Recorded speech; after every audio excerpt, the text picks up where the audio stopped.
how's it going? That's exciting.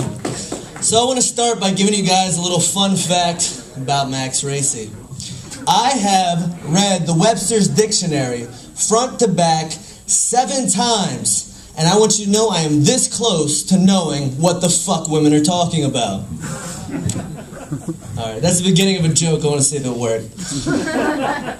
Alright, I think the marketing team for York Peppermint Patty was on ecstasy. When I bite into a York Peppermint Patty, I get a sudden rush of excitement like I'm going down a ski slope. Bullshit. I've bitten 1,000 York Peppermint Patties, and I taste chocolate and peppermint, and that's it.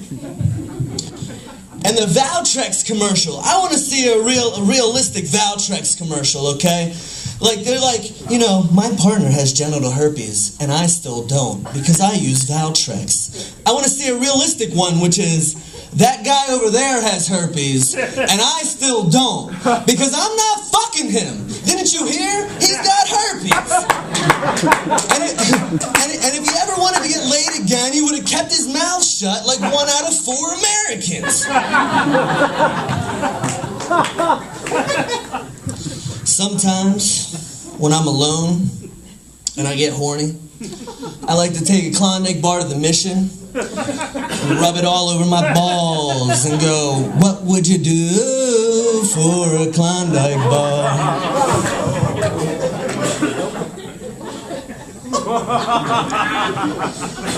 Artificial insemination should be called, I want a baby, but no one wants to fuck me.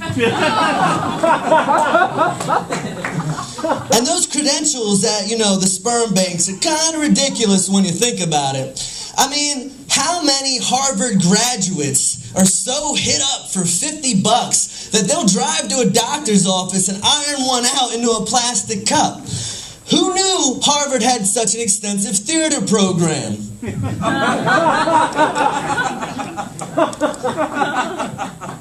So what's the appropriate time to keep your fingers crossed? I mean, haven't you ever heard somebody say, my mother's in the hospital, keep your fingers crossed on a speedy recovery? Like, I have shit to do, and I can kind of use my hands. But I don't want to be that asshole who uncrosses his fingers and is responsible for your mother's death. And quite frankly, I really don't appreciate that responsibility. As I get older, I realize there's more and more animals I just can't stand. Like spiders. I hate spiders. But it's not because they scare me. It's just the average American eats up to 7 spiders a year. And you know damn well those nasty little spiders don't wash their hands. And I hate bees. I hate bees. But it's not because if I get stung I'll go into anaphylactic shock or anything like that. But haven't you heard the buzz bees? Stripes are so last season. And I hate bears. I hate bears most of all. But I know what you're saying, Max. Being attacked by a bear is about as common as being struck by lightning. But for the love of God, bears, could you at least shave your chest before you fuck me? Come on, bears. You know? All right, so I'm going to do a Jesus joke anyway. Why not?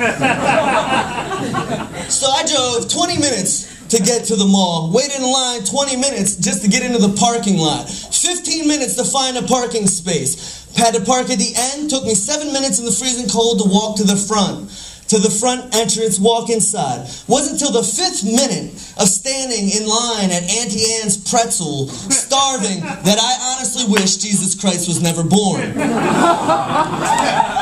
I realized I slipped. All right, I realized that was a bad thing to do. But then I got to thinking, while waiting for my cinnamon raisin twist, that I don't think it would really be that big a deal if Jesus Christ was never born, and it's fucked up. But listen, he died 2,000 years ago for our sins. I don't know about you, but I think mankind has done a lot of sinning in the last 2,000 years. And think about it, like, what kind of sins were they? I bet they were some boring-ass sins. Like, they didn't even have They didn't even have internet porn 2,000 years ago. Last night, I was watching some shit where I was like, Jesus Christ, someone needs to die for this. Thank you.